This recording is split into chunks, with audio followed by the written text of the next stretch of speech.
Today I'm going to show you an easy motion sensor light installation. Now the reason I say this is easy is because we got an electrical box right here and we're just going to mount it right up to the eaves right here. And if you didn't have the electrical box, you would have to mount your own electrical box and drill a hole the inside, hook up electrical inside. And I did that in another video, but I'm showing you the easy way when you got an electrical box. So here's what we got. We got ourselves a real nice motion sensor light. The Heath Zenith is made out of metal, and I really like that one. We got an extender box. So the extender box will extend out here, and then we can hook up conduit to it. And of course we got a bunch of conduit, some 90 degrees, some fittings, the 1/2 inch. And this is the electrical box that's going to be mounting the light. And of course I got that in white to match.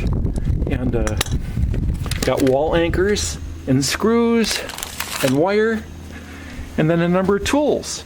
And of course I really love having a hammer drill when you're drilling into stucco. It's just so nice with a 7/32 inch masonry bit, hacksaw, screwdriver, long nose pliers, and maybe an extension cord.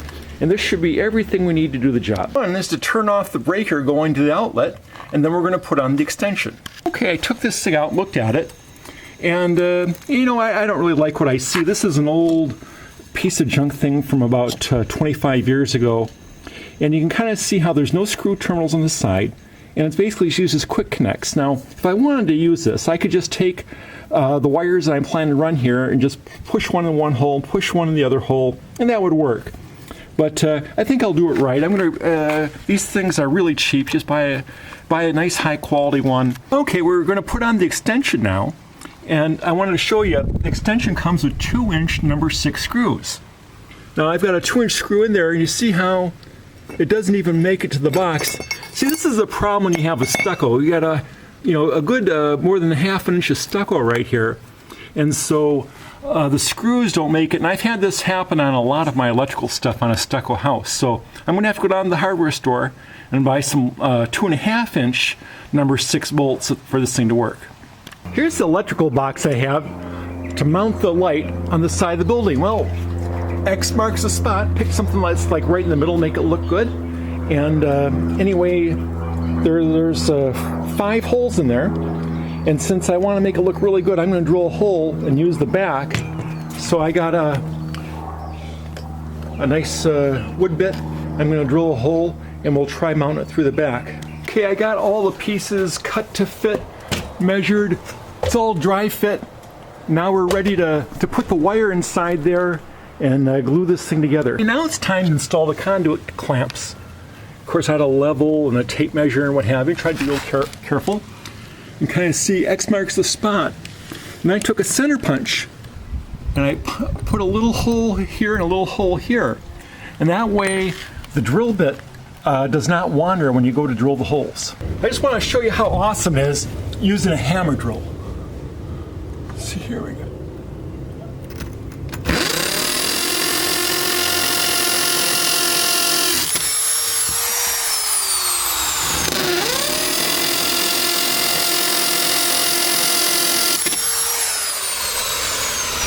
Push the wall anchors in here.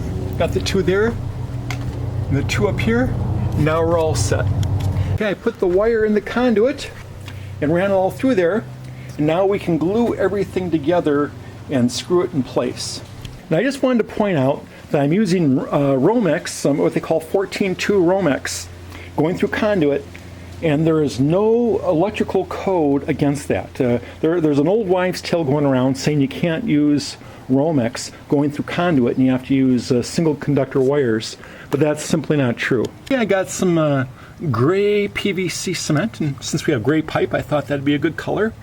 You can see there's a brush in the can, and basically it's a 2-handed operation, but basically you coat the surfaces of this and then very quickly push it together, because once it goes together it's not coming apart. The conduit all in, and you can see I used some really nice stainless steel screws and pulled the wire through.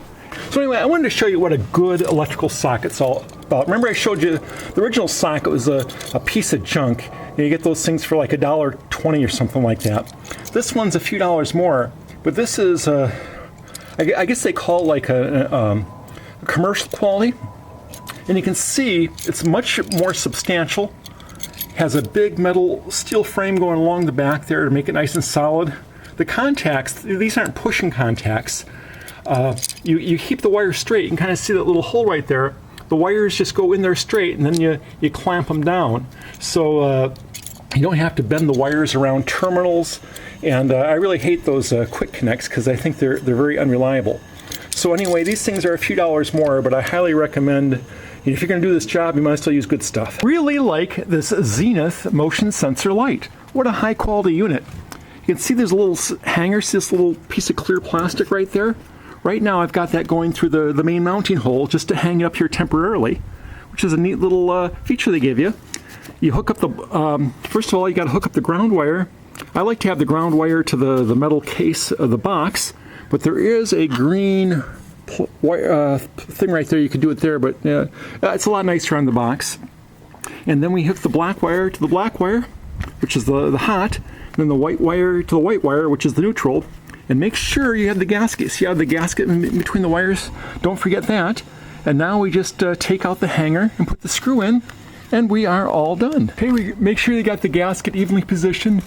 And the last thing you do is add this white plug, and the white plug covers up the screw hole. Now isn't that sweet? Okay, the black wires go together, the white wires go together, and then all the grounds are tied together in the ground lug. Okay, got this thing finally mounted in there properly. Nice weatherproof cover on there, all in there. And boy, I had a hell of a time with this. The problem the longest number 6 screws I could get were 2.5 inches long. But 2.5 inches just didn't cut it, it wasn't long enough. So I had to go with 3-inch ones, and the only ones I could get the 3-inch are number 8. Now let me tell you, it's a little secret on these, especially on these plastic boxes, is number 632 and number 832. It's the same thread pitch, just a bigger screw. So it goes in there. It's a tough turning. If you're ever having an issue like this, and you got like stripped out threads or what have you, remember the next size up, number 8, is a real winner. And step back here and give it one final look. And anyway, everything's all done, and I'm really, really happy with this thing. Well, I'm going to sneak up on this thing and see how well it does. Oh yeah, well, can't really get too close to it. I had the sensor turned away from the door where I was. I didn't want to have it being set off inside. You can see how it's turned way off to the side here. But yeah, I'm very happy with this, and it seems to work great.